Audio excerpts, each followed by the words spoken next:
MLA हमारे हरदिल अजीज़ MLA, मैं अजहर नईमी साहब से गुजारिश करूँगा तशरीफ़ लाएँ। ये सब बहुत, इसमें तकरीबन 90% लोग बिहार से हैं।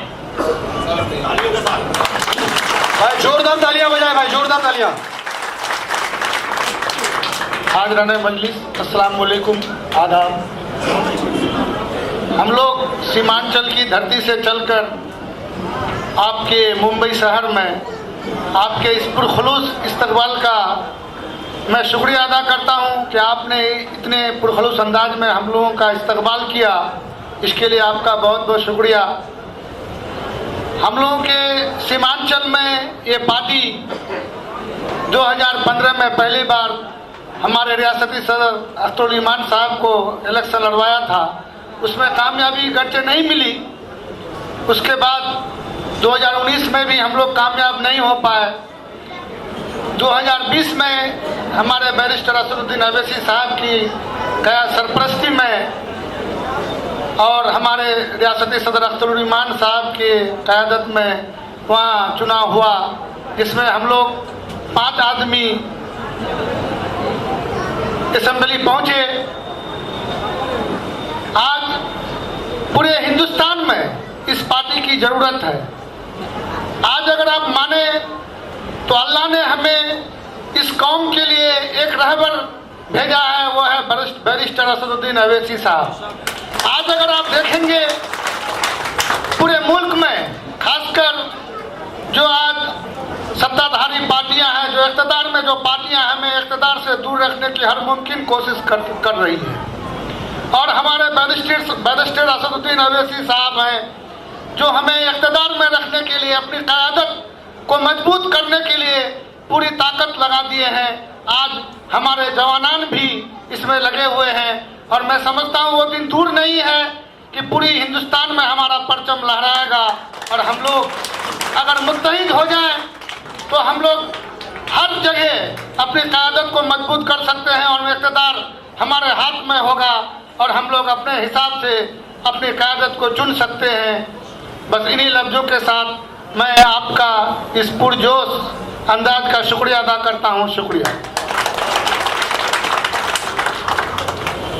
शुक्रिया नईमी साहब। दोस्तों, एक बेहतरीन स्पीकर, एक बेहतरीन शख्सियत डॉक्टर अबू साइम साहब, जो जनरल सेक्रेटरी हैं पूर्णिया बिहार के, वो तशरीफ़ रखते हैं।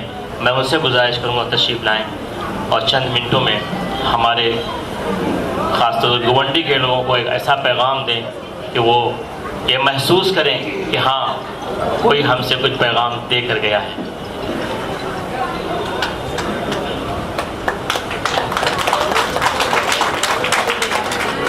डाइस पर तशरीफ़ फरमा हमारे 5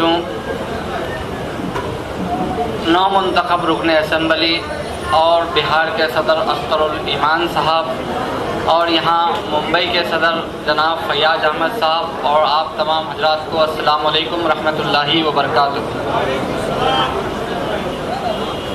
वक्त की कमी है, मुख्तसर में चंद बातें कह कर के अपनी जगह लूँगा कि दोस्तों, मजलिस इत्तिहादुल मुस्लिमीन कोई एक पार्टी का नाम न हो करके, ये सिर्फ पार्टी का नाम नहीं है बल्कि एक तहरीक का नाम है, जो तहरीक हिंदुस्तान के, भारत के दबे कुचले लोगों का, अक़लियतों का, लाचारों का, बेबसों का एक मजबूत आवाज़ है।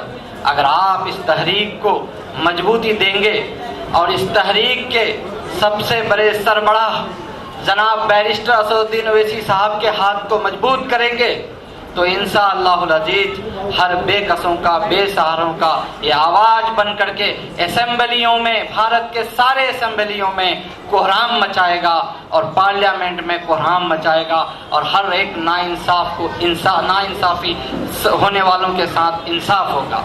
आज आप देख रहे हैं कि चंद जगहों पर, चंद सूबों में इनकी थोड़ी बहुत कामयाबी, मजलिस की थोड़ी बहुत कामयाबी ने पूरे भारत में किस तरह से हंगामा खड़ा किया है।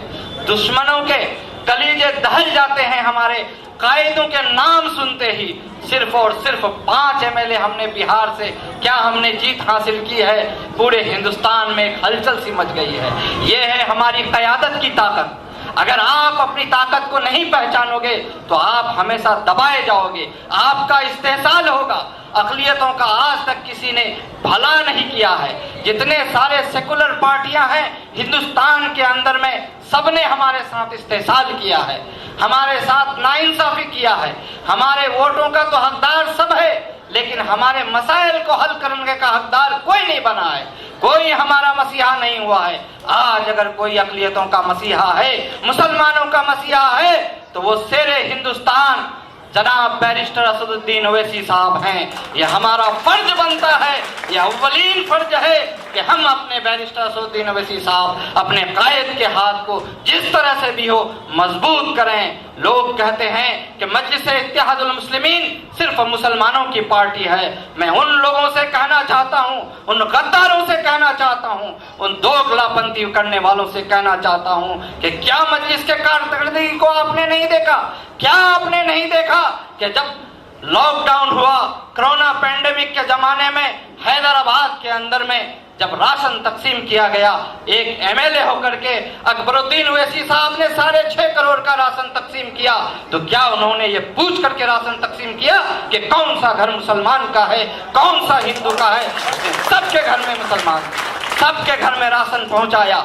हम हिंदुस्तान की आईन ने हमें हक दिया है कि हम अपने हक की लड़ाई खुद लड़ें, इसीलिए मजलिस का साथ देकर के अपनी हक की लड़ाई खुद लड़िए। इंशाअल्लाहुल अजीज मजलिस एक दिन भारत के अंदर में सबसे मजबूत पार्टी बनकर के उभरेगी और सारे मजलूमों को उनका हक दिलाएगी। मैं इन्हीं बातों से आप लोग अपनी बात को खत्म करता हूँ। शुक्रिया। बहुत बहुत शुक्रिया डॉक्टर साहब। अब मैं